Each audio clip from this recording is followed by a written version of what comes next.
Welcome to Unit 8 of the BIO193A course. This unit is titled Specialized Microbiology Applications. And there are basically two topics in this unit. One is related to immunology, the immune system, particularly through the Labster simulation, and the other is the bacterial identification lab that is on a different platform. It's by HHMI, Howard Hughes Medical Institute has this biointeractive platform. So that is another simulation, but it's slightly different. So at the end of the simulation, we write up a report. So let's get started with immunology. And this Labster simulation is pretty long and pretty detailed, and I would say technical.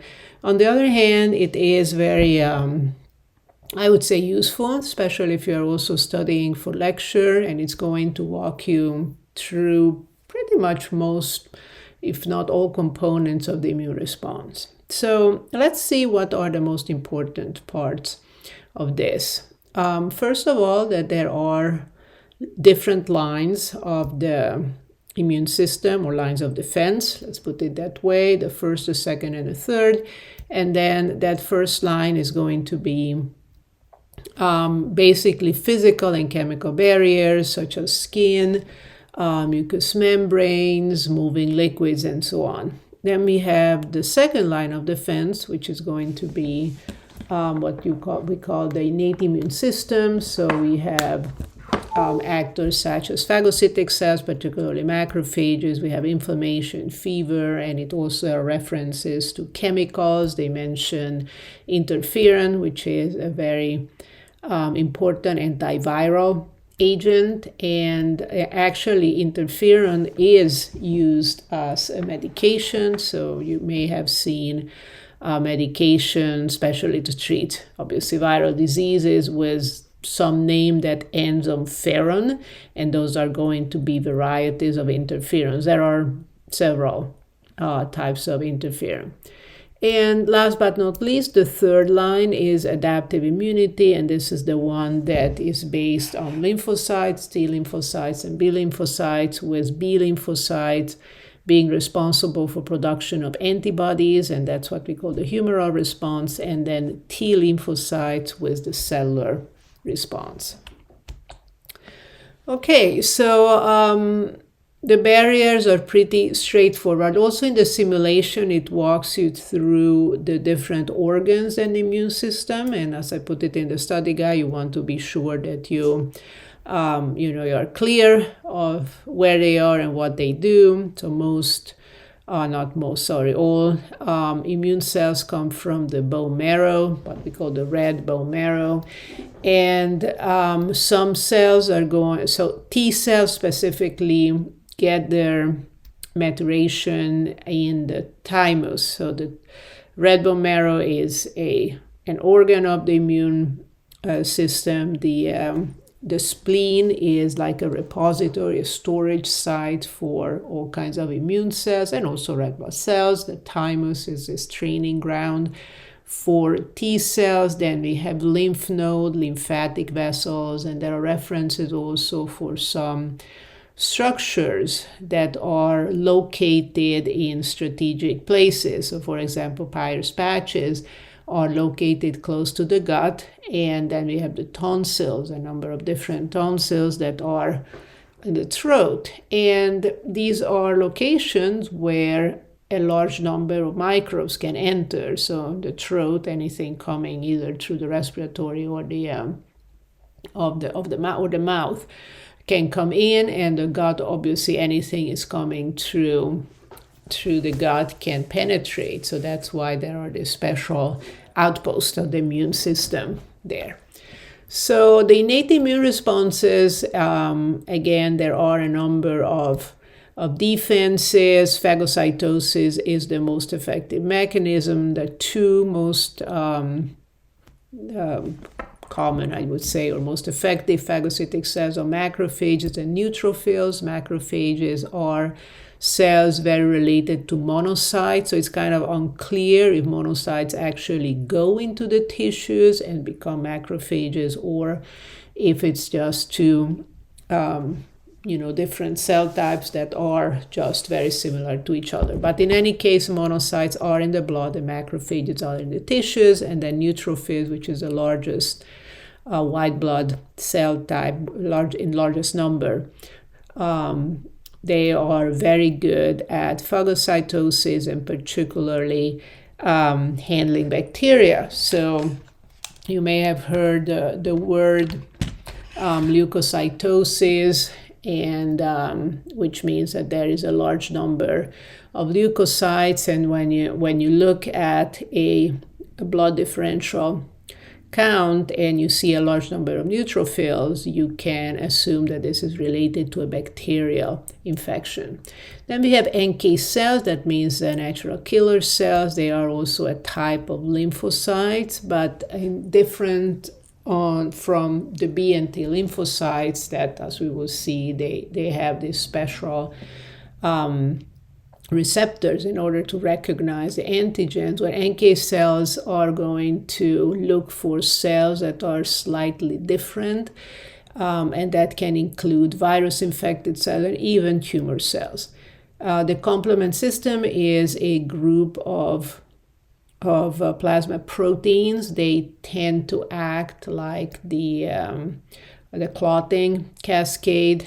It's a bit confusing sometimes because the complement exists as part of the innate immune system, but can also cooperate with the adaptive response. And then we have the inflammatory response that includes white blood cells going to the site of injury, and also a number of chemical mediators. And remember that the innate immune response is not specific to any particular agent, so it's going to recognize these major patterns of, let's say, cell wall, for example, that looks like a bacterium and so on. And this is something we are born with, so it's present from birth, doesn't have a memory, and it's always the same. And the adaptive immune response, it is kind of the opposite. So we are not born with it. This is something that develops for each agent. So as the baby is born, as soon as they start meeting different antigens, there will be all these new responses being established. So it's going to be specific not only to the antigen, which means a molecule that causes an immune response, but part specific tiny regions of this antigen called the epitopes. And it has memory, and it also improves with time. And the two main arms of the adaptive response is the humoral response, which are the antibodies, and then we have the cellular response mediated by T cells. So in the simulation is going to go through how these different defenses are used against specific agents. So it's very interesting to see how, if it's a bacterium, there are a number of ways, phagocytosis, we already mentioned it, antibodies by themselves can agglutinate bacteria. They can also work with complement and destroy the bacteria. So there are many ways that can be done, and then depending if it's a virus or it's a parasite, there are different options. And I kind of already mentioned this, so the organs and the immune system, what they do, and remember that the lymphatic system, this is a system that often kind of falls through the cracks. It's not always taught in detail when you study anatomy. It has two main functions. So one is transporting, for example, lipids, and it's also very important in collecting fluids from the extracellular space, but it has this immune function of connecting the different lymph nodes, and the lymph nodes is actually one of the main location where this first step of the immune response happens, which is the antigenic presentation. And also this is when immune cells activated. So these are all connected by the lymphatic system. So the lymphatic system is able to form a system of movement for the cells and also different chemicals. Okay, so when you think about the immune response, and we are talking now about the adaptive immune response, so the first encounter with an antigen results in what we call a primary immune response, and that usually takes approximately minimum 10 days or 2 weeks. And regarding antibodies, the first antibody is going to be always IgM, and then it switches to IgG. And the reason for that is that IgG is your most versatile immunoglobulin and can do many different things. IgM tends to be limited to agglutination and complement fixation, but great options by themselves, but IgG just have a wider range of activities. After that, every secondary exposure, because there are memory cells left behind from this primary immune response, after the second, third, fourth, etc. exposure, then the secondary immune response is going to be much faster. It's usually less than a week and much more effective. So as you can see from the graph, this second curve, and in this case you are looking specifically at the concentration of antibodies, going to be much higher. And it also, if you look at the type of antibody, it is going to be IgG from the beginning. So there will be some IgM, but the IgG response is going to be much earlier than compared to the primary response. Okay, so switching now to the second part of the of Unit 8 is related to this bacterial identification using what is called 16S barcoding, and it's kind of a very fancy word, barcoding. So let's break it down by details. So when identifying bacteria, you can use many of the traditional techniques of the lab. You culture them in selective media or differential media. You do all kinds of biochemical tests. You can even do immunological tests and so on. But still, it's very hard sometimes to identify a species, particularly in groups where the bacteria are very similar. So to give you an example, bacilli. When you think about, Bacillus anthracis, Bacillus cereus, Bacillus many bacilli, they are very similar. So it's very hard to find tests to differentiate them. There are ways, but usually require some advanced equipment to look at specific components of the cell membrane, of the cell wall, and so on. But comparing the genetic material can yield a response that is very precise, and it doesn't require, it requires some instrumentation, but these days this has become very much a routine in clinical labs. All right, so what do? You're looking for DNA sequences inside the genome of that bacterium and compare them to databases. Now, you don't have to sequence the whole DNA of the bacterium, just going to look for specific sequences, and that's why it's called barcoding, because you're only looking at a particular area. In this case is what we call the 16S rRNA gene. So you may recall that RNA, there were 3 different kinds: the messenger RNA, the ribosomal RNA, the transfer RNA. We usually deal much more with the messenger and the transfer because that's what is involved in protein synthesis. But the ribosomal RNA, it's very important. It's part of the ribosome. And when we talk about genes and DNA, we usually think about, genes coding for proteins, but there are actually genes coding for RNA. So there is in the DNA a gene that codes for the gene, for the ribosomal RNA. Now, if you recall the the ribosomes, there was a large and a small subunit. So we are looking at this small subunit. It's called the 16S. That's the name, the 16S RNA gene. And sometimes people would talk about 16S DNA. So it's a bit confusing, but we are sequencing DNA, which codes for a specific 16S RNA. And maybe you remember from the very beginning, we talked about the tree of life and how this came from sequencing ribosomal RNA in times of Wuze. Well, that's what he was comparing. That's the kind of analysis that was done. Okay, so if you look at the diagram there, you can see this is the whole DNA sequence that corresponds to the RNA gene, but particularly we are looking at SSU, which is the small subunit. And this is a relatively short sequence that is pretty conserved, but there are enough differences in them that we can kind of match them to, again, databases and see to which bacterium this corresponds. Now, this is a very tiny fraction of the DNA, okay?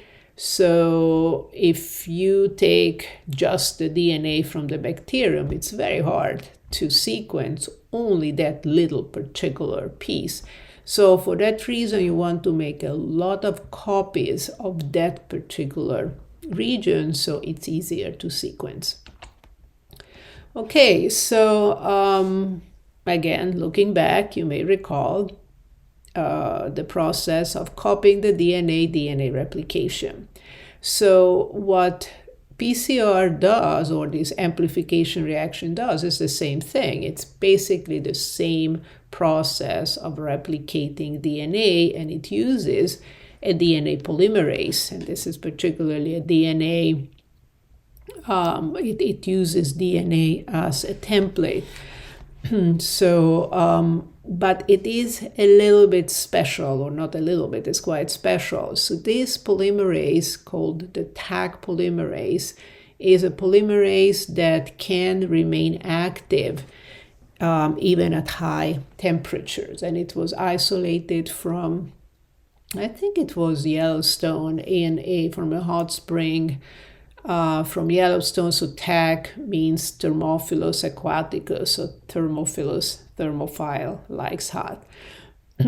So what this polymerase does is that it copies this particular sequence. Now, how does the polymerase know where to go? You need what we call primers.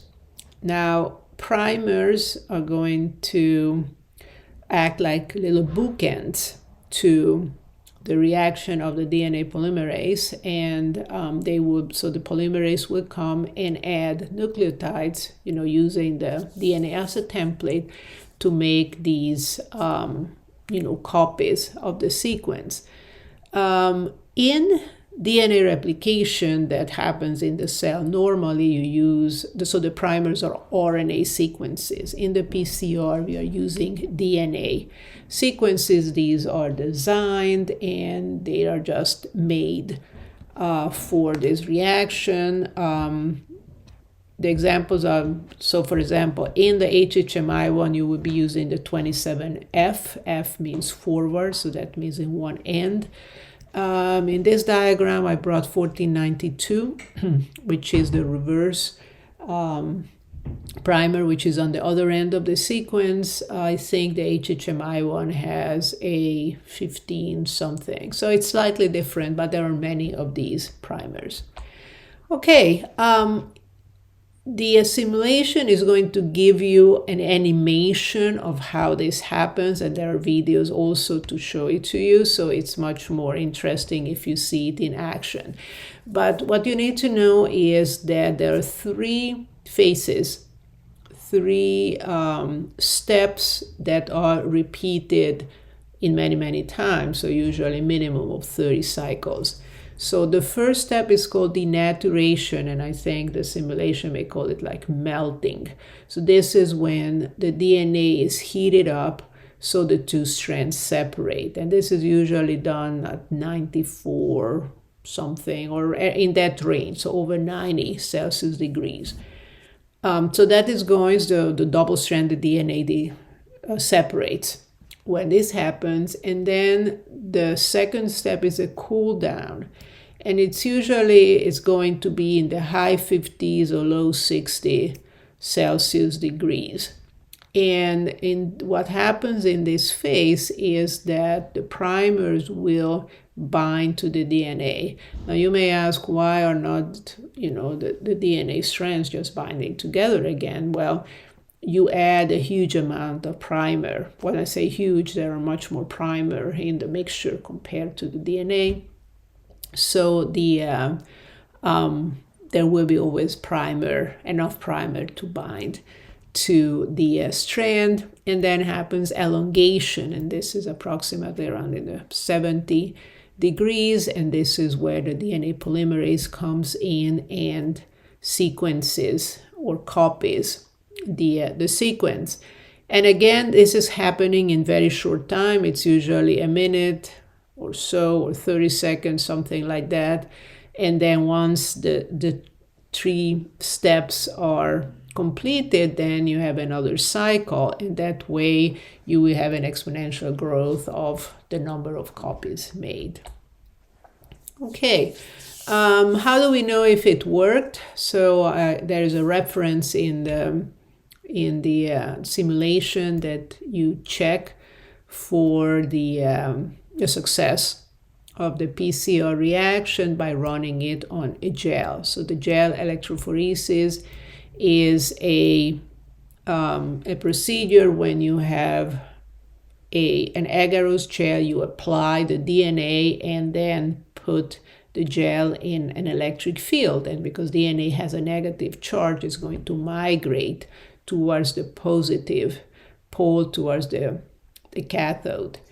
And how do you see the DNA? How do you visualize it? Is because there are a number of substances that can be added, but one of the most common is called ethidium bromide. So ethidium bromide kind of interlocks with the DNA, and when you apply UV light, then you are going to see these beautiful glowing bands.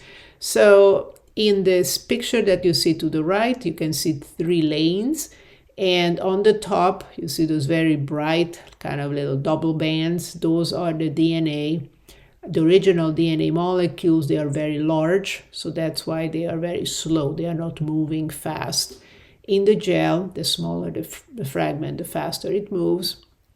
To the very right, you see these multiple bands kind of in a ladder form. This is a standard of molecular weight, so you know if your fragment is of the right weight. And then in the middle, you can see 2 very strong bands, and those are bands showing that the fragment. So this is the PCR fragment that is the result of those copied reactions. Okay, and then it will walk you through the actual sequencing. And in the simulation, it will just show you how you have now different primers that will make copies of different length, and then all those sequences from very short to much longer, they get kind of combined. And this is kind of the readout that you have if you do a sequencing. So each base, A, G, T, and C, is going to have a different color. And when you have those very nice peaks to the right, like you can see to the right, then you can just basically read them, G, C, A, G, T, C, etc. And when you see those kind of messy, fuzzy peaks, that is some error in the sequencing. And at the very end, it provides you that sequence in the simulation and asks you to go to a database and search for that sequence. The most common one is the one that you do is a so-called blast or nucleotide blast. And if you got to the end, you know that the right answer was Bartonella, which is the agent that causes cat scratch fever. Okay, so that was the end of the Unit 8 explanation. And again, the final exam is going to contain questions related to both topics. So before attempting the exam, please be sure that you have completed both the Labster simulation and the HHMI bacterial lysis simulation. All right, well, good luck this week, and thank you.